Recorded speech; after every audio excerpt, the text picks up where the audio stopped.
Alabama, Notre Dame, Ohio State. That's pretty much the story of 2012. In a pretty messy 2012. Mark Rogers TV, the voice of college football. We are breaking down the championship seasons for every school, every season from 2018 going all the way back to the beginning of time. Basically, the poll era of 1936, which lasted through 1997. The BCS era, of course, with a single championship game, number 1 versus number 2, based on the BCS formula from 98 through 2013, and then our current playoff or selection system 2014, selection system 2014 through 2018. Please check out the videos 2015 through 2018. We have knocked those out, and basically what we have determined is through each season is we're looking at the national championship run for the team that was so far, based on the seasons we've reviewed, either won a college football playoff situation or the BCS championship game in 2013 with Florida State knocking off Auburn. And we are either validating that championship or we are disputing it, or I believe in future episodes, we will completely debunk national championship claims. We are also introducing teams that in the playoff system or the BCS system, and we will continue to add more teams on, I'm sure, as it becomes more cluttered during the poll era, especially those teams that did not receive an opportunity to play for a national championship that earned that right to play for a national championship and basically posted a similar resume to teams that were selected either for the playoff or for the BCS championship game. We've arrived in 2012, and before we crunch 2012, I want to remind you that there's a few factors that determine what I produce here at Mark Rogers TV, the voice of college football. We respond to instant news. We do instant news analysis. So, for example, in the past week to 10 days, we've had a lot of quarterback shuffles across the country involving Tate Martell and Justin Fields, Jalen Hurts, and others, and we have covered those. If there's a coaching, hiring, or firing, that type of instant news, then we jump right on it and analyze that. Also, we're here to rank and rate and put into context the results and performance that you see on the field. That's why we're here. We provide the best discussion, debate, and analysis in college football. Also, I've got a network of writers and analysts and broadcasters that I bring on a regular basis. If your particular team is not covered, it's my intent to cover the entirety of college football across the map, even the group of 5, but in particular the Power 5, and of course the elite teams. We're going to attempt to cover Clemson more than we are Kansas, for obvious reasons. Les Miles may change that, but Clemson more than Kansas for obvious reasons. We focus on the teams that are in contention for conference championships and national championships, but still, I want to cover all of college football, and that's my intent. Now, based on the guest list, that sways that. Based on the viewership, that certainly sways that. We have certain teams that push the needle, move the needle more than others.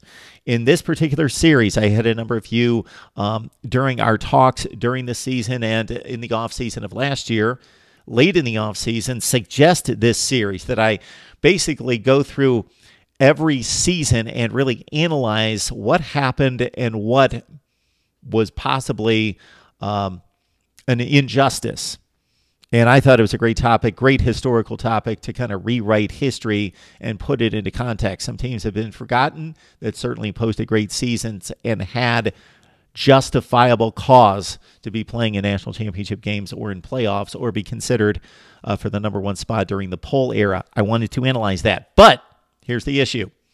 When I release videos on quarterback transfers and news coming out of the likes of Florida State, Miami, Ohio State, Michigan, Notre Dame, Clemson, and I get anywhere from 3,000 to 10,000 views, as I have, and thank you.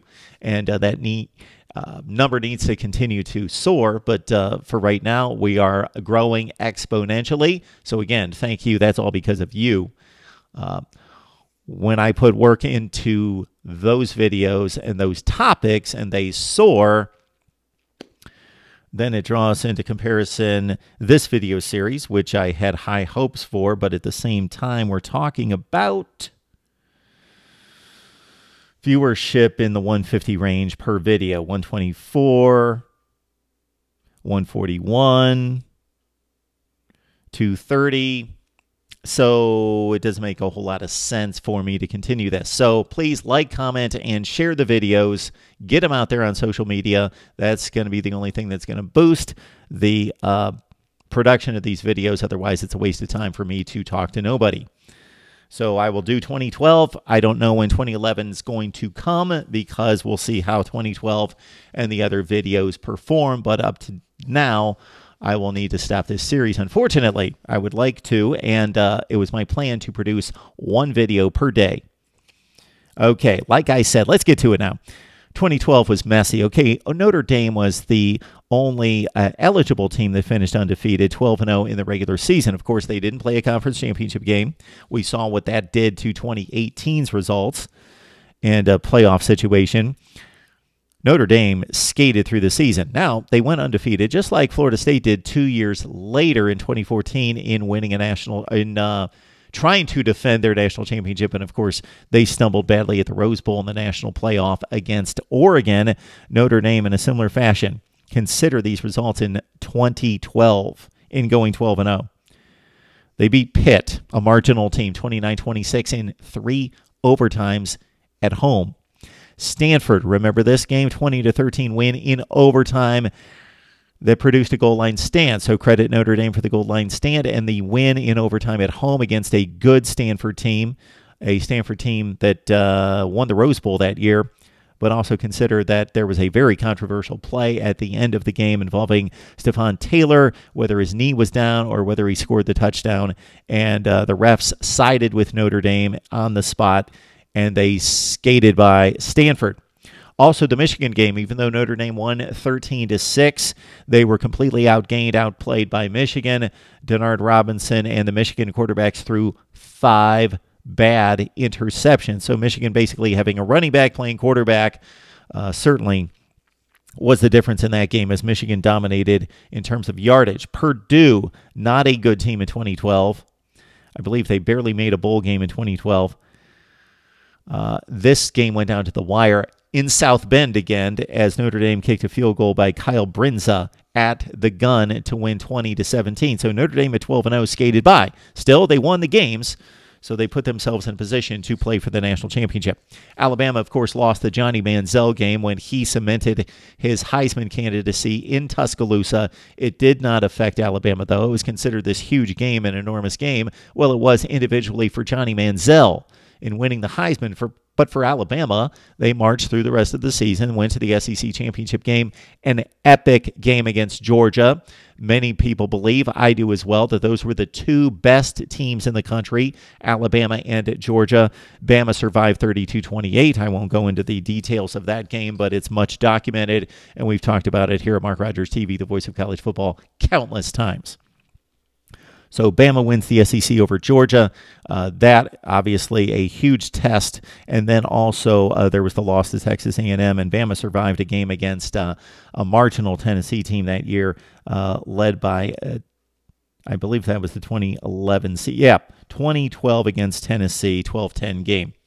There's a lot of controversy involving that game as well, involving pass interference calls and Lane Kiffin messing up timeout situations. So that's the Bama story, 12-1. They're in the clubhouse.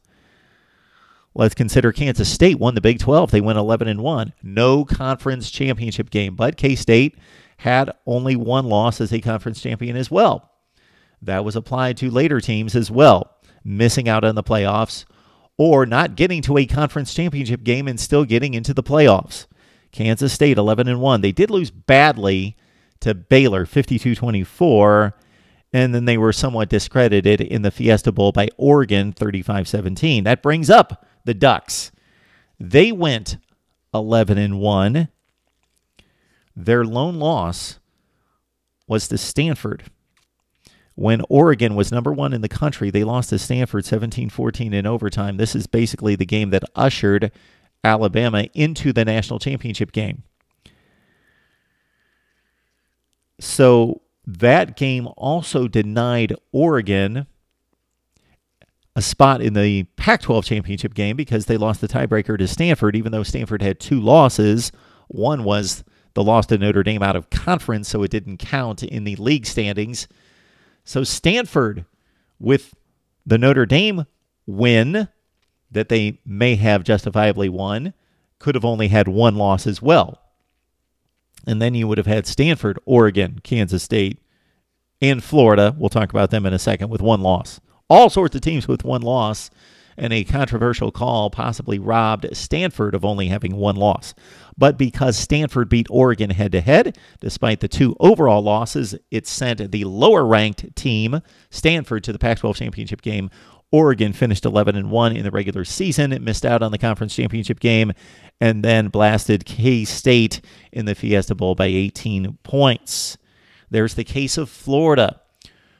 This defensive group for Florida in 2012 was one of the best defenses I've seen in recent years. The offense, shaky, especially throwing the ball. They ran it with Mike Gillislee a ton. They were numbered 3 in the final BCS rankings was Florida. Their lone loss was to Georgia 17-9, a game in which they turned the ball over all over the place. They outgained Florida, losing 17-9. Go up and look up the stats. Go and look up the stats to the Georgia-Florida game in 2012. Florida pretty much controlled the game. They just turned the ball over, and they made stupid mistakes on special teams. Their schedule was brutal. At Texas A&M against Johnny Manziel, they beat Texas A&M on the road. At Tennessee, LSU, South Carolina, Florida State. All those teams were in the top 25. 4 of them were in the top 10, both when the game was played and at the conclusion of the season. Florida State barely dropped out of the top 10. They won the Orange Bowl. That's how good they were. They won the ACC in the Orange Bowl. So they beat Florida State. They beat South Carolina. They beat LSU. They beat Tennessee and Texas A&M. This Florida team was serious, but again, not impressive. Well, they lost the Sugar Bowl then to Louisville and Teddy Bridgewater. All right, so you got K-State, Oregon, Florida left out.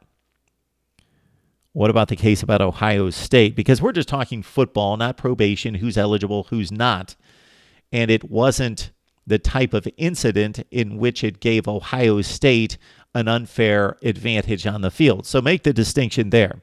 You have scandals and you have scandals. You have scandals that are horrible for a number of reasons, i.e. Penn State.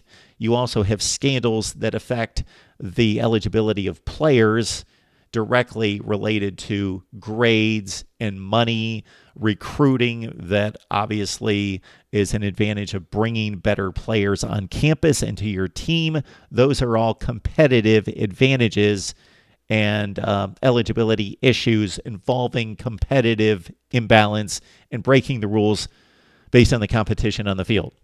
This tattoo scandal broke NCAA rules. It had nothing to do with Ohio State gaining an advantage on the field. So that's just an aside to why Ohio State was ineligible. Urban Meyer's first season at Ohio State, they were lightly considered in the preseason poll. I believe they were around number 20, coming off a 7-loss 2011, in which they weren't that bad. They lost their best players on offense because of the tattoo situation, and they lost all those games by 1 score except the Miami game. So consider all that. Ohio State goes 12-0. They beat their best wins were Michigan State, Michigan, Wisconsin. Those were the best wins. Ohio State defeats the Wolverines 26-21 to cap off a 12-0 season that was not necessarily dominant on the field. Most of the time, they won in a workmanlike fashion, and the team got better and better with Braxton Miller at quarterback. So Ohio State, had they been eligible, would have been playing in the Big Ten Championship, not Wisconsin. They would have been playing in the Big Ten Championship against Nebraska. Most likely would have won the game. Nebraska lost to Wisconsin by 39 points. Likely the Buckeyes, who beat Wisconsin in Madison, would have taken care of Nebraska and played Notre Dame for the national championship. So that's what could have happened. That's not what happened. Of course, Alabama was selected over Kansas State, Oregon, and Florida. All right. So this is the decision I'm going to come to in this one, is that Alabama earned its national championship. They won a conference championship game. They went 12-1 and finished 13-1 with a win over Notre Dame in decided fashion. That game was the biggest rout that I can think of in a national championship game. Forget 42-14. That game could have been 70-14. It was 28-0 at half, and Alabama cruised. They were the best team in the country. Now it gets awfully messy after that. Ohio State, much like UCF last year, although they played, of course, in the Big Ten in a Power 5 conference against a much different and more difficult schedule than UCF, not making that comparison, but because they were ineligible for postseason play and they went undefeated, they did everything asked of them. Ohio State, hang a banner, national champions. You can do that as well. Alabama, national champions. Ohio State, national champions. The other ones, what you can argue, Kansas State has the certain argument that they won a conference just like Alabama and only had one loss. But 2 knocks against Kansas State, no Big 12 championship game, and then they got routed by Oregon in the Fiesta Bowl. Of course, that was after the fact. Oregon, 11-1, did not win the conference, lost the wrong game. So sometimes these teams lose the wrong game, i.e. Ohio State in 2015. They have just as good a teams, just as good a resume, but they lost to the wrong team.